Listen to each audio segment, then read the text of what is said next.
for once, parents start trusting the school.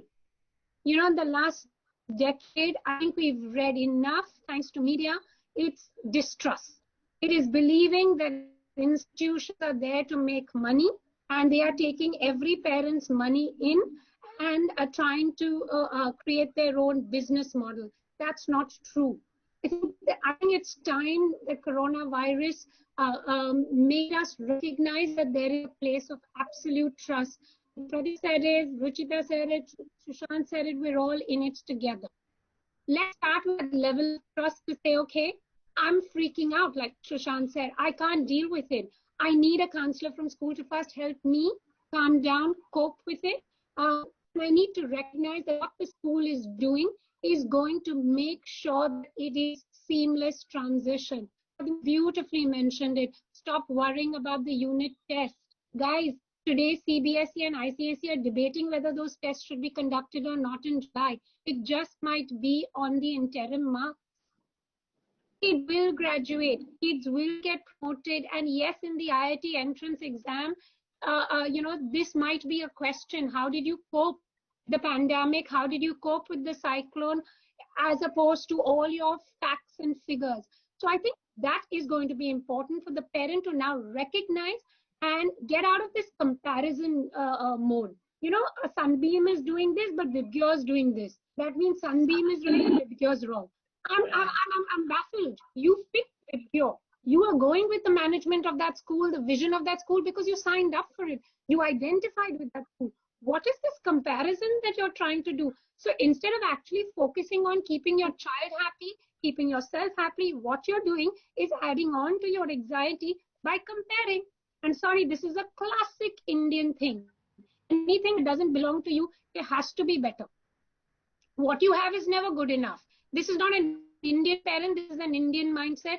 Coronavirus taught us one thing, changed all of this. Ditch it, ditch the fact that the other person has it better, you have it better. And the last bit is, I think school managements are already redesigning curriculum.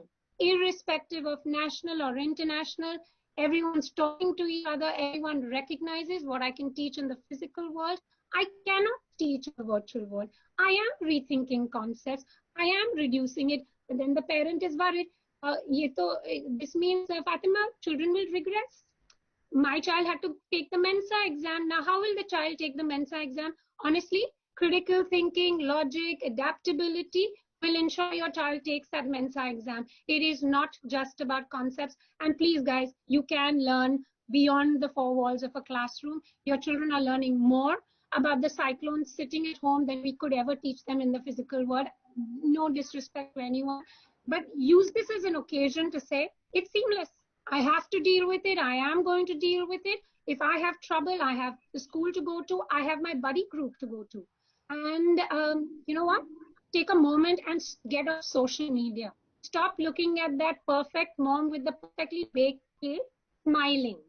Recognize that behind every smile is a lot of pain and a lot of time and effort put in to look perfect. I think we need to just stop looking at everyone else and for one, look at what we have.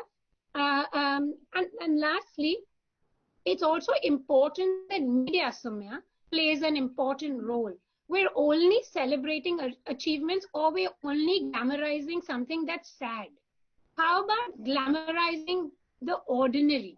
How about just glamorizing simple things about, you know, the kids who are able to get through this really well? This is the future in our classrooms, in our homes. Let's all collaborate and make it better.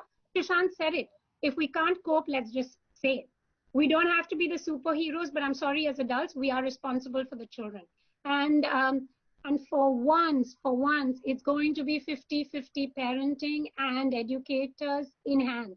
Statistics, time and time again, have said the equation had changed. Last 10 years, it was all about the teachers being responsible for the education. Sorry to say, Stanford, Harvard have reams of this statistic to say it is not the teacher, it is the parent. 50-50 parenting back in vogue. Let's do it together.